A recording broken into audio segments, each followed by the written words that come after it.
इसके बाद आप लोगों का जो नेक्स्ट टॉपिक है हम लोग देखेंगे बेसिक स्ट्रक्चर ऑफ डीएनए। ठीक है, बेसिक स्ट्रक्चर ऑफ डीएनए। तो इसको मैं मिटा रहा हूँ, ये इजी है, क्या क्या होता है जो है डीएनए में, कैसे कैसे बॉन्ड्स बनते हैं। ठीक है, तो मैं एक डायग्राम बनाता हूँ अच्छे से, उसको समझा देता हूँ। उसी डायग्राम में पूरा सारा स्ट्रक्चर एक्सप्लेन कर देता हूँ, किसका, डीएनए का। एक स्लॉन्टेड एस की तरह बनाएंगे आप लोग।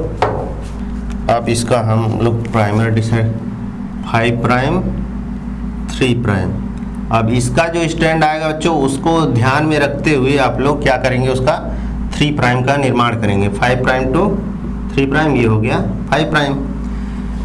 तो जो डीएनए का जो फर्स्ट होता है, हम लोग यहाँ पॉइंट भी मेंशन करते चलेंगे, बेसिक स्ट्रक्चर ऑफ डीएनए। ठीक, तो ये जो बेसिक स्ट्रक्चर ऑफ डीएनए किसने दिया था, इसको double helical model of DNA भी कहा जाता है, वाटसन एंड क्रिक ने दिया था, वाटसन एंड क्रिक। ठीक है, 1953 में दिया था। तो उनके अनुसार जो डीएनए का स्ट्रक्चर होता है वह, फर्स्ट पॉइंट यहाँ पे मैं मेंशन करने जा रहा हूँ, एंटी पैरेलल पोलरिटी होती, एंटी पैरेलल पोलरिटी का मतलब क्या हो गया बच्चों, मतलब एक स्ट्रैंड जो है 5 प्राइम टू 3 प्राइम होगा, तो उसके अपोजिट दूसरा स्ट्रैंड होगा वह 3 प्राइम टू 5 प्राइम होगा। तो इसे क्या कहा जाएगा, एंटी पैरेलल पोलरिटी कहा जाएगा। और ये जो स्ट्रक्चर है ये क्या है, दूसरा पॉइंट यहाँ पे मैं मेंशन कर रहा हूँ, शुगर फॉस्फेट बैकबोन। ठीक है, ये स्ट्रक्चर कैसा लग रहा है, जैसे आप लोग राउंड में सीढ़ियाँ नहीं होती, लैडर नहीं होती हैं, उसी टाइप का डीएनए का स्ट्रक्चर भी होता है। तो जैसा कि मैंने बताया था कि अभी थोड़ा टाइम पहले बताया, क्या बताया था कि जो लिंकेज होता है शुगर फॉस्फेट शुगर, इस तरह से डीएनए का जो बैकबोन होता है वह बनी रहती है। ठीक है, इसके बाद देखिए यहाँ से यहाँ तक, ठीक, तो ये क्या हो जाएंगे, सभी नाइट्रोजिनस बेसिस। ये थर्ड पॉइंट यहाँ पे मेंशन कर रहा हूँ मैं, क्या है बच्चों, नाइट्रोजिनस बेसिस। तो एक हेलिक्स में जो होता, एक पिच होता है या एक हेलिक्स होता है, उसमें टोटल कितने नाइट्रोजिनस बेसिस होते हैं। ये जो मान लीजिए एडेनिन हो गया, दूसरे कलर से इसको मेंशन कर दे रहा हूँ, एडेनिन हो गया, इसके अपोजिट क्या हो जाएगा, adenine thymine guanine cytosine, cytosine guanine thymine adenine, इस तरह से अटैच रहते हैं। ठीक है, तो ये जो एक हेलिक्स में होते हैं टोटल कितने नाइट्रोजिनस बेसिस आ जाएंगे, 10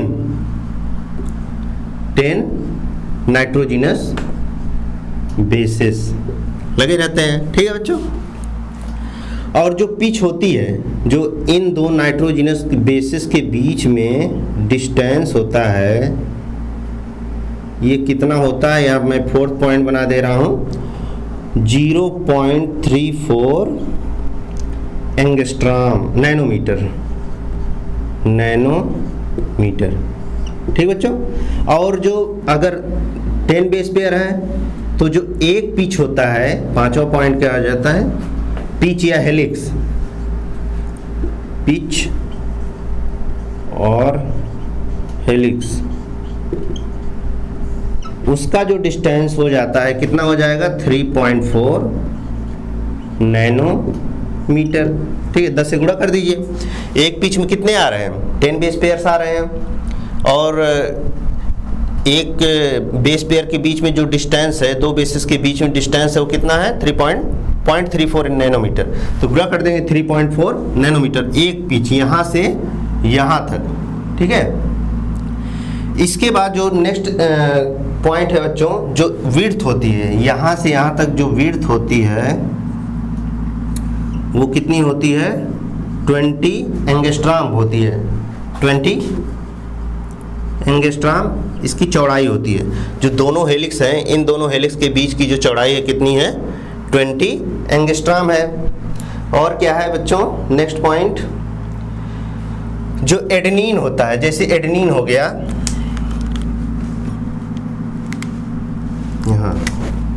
एडेनिन जो थायमीन के साथ वो डबल बॉन्ड के साथ जुड़ता है।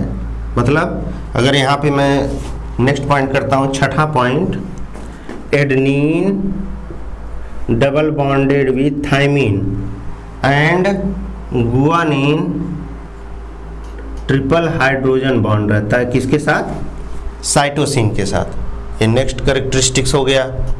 ठीक, इसके बाद नेक्स्ट अगला कैरेक्टरिस्टिक क्या है? स्टेबिलिटी। स्टेबिलिटी किसके द्वारा होती है?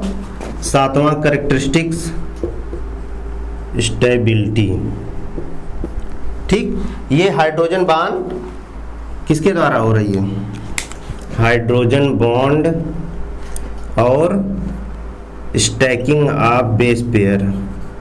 ठीक, इसके द्वारा जो है किसको स्टेबिलिटी मिल रही है? इसी जो हाइड्रोजन बॉन्ड है, एक के बाद एक जो है स्टैकिंग हो रही ना, सीढ़ियाँ जैसे ऊपर चढ़ती हैं ऐसे स्टैकिंग होती रहती है।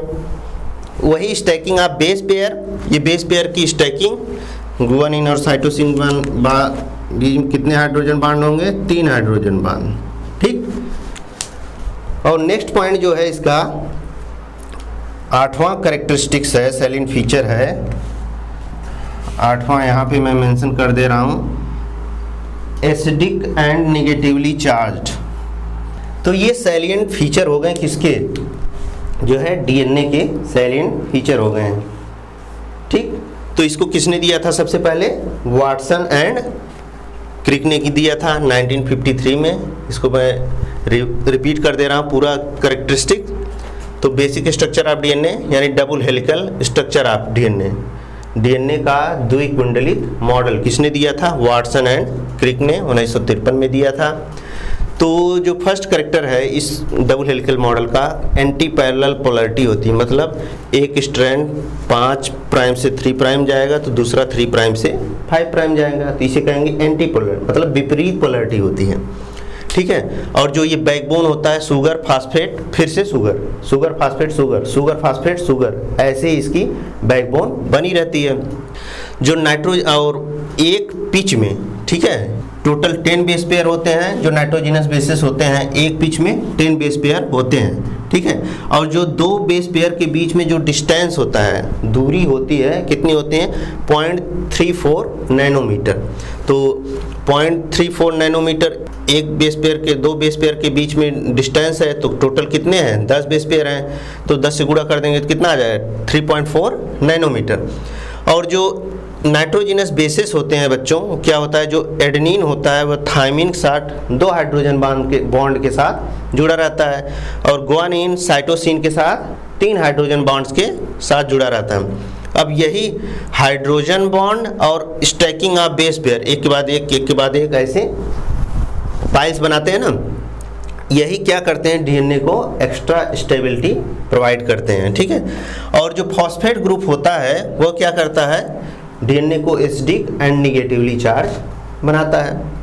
तो इस तरह से ये पूरा डिटेल स्ट्रक्चर है double helical model of DNA. किसने दिया था? वाटसन एंड क्रिक ने।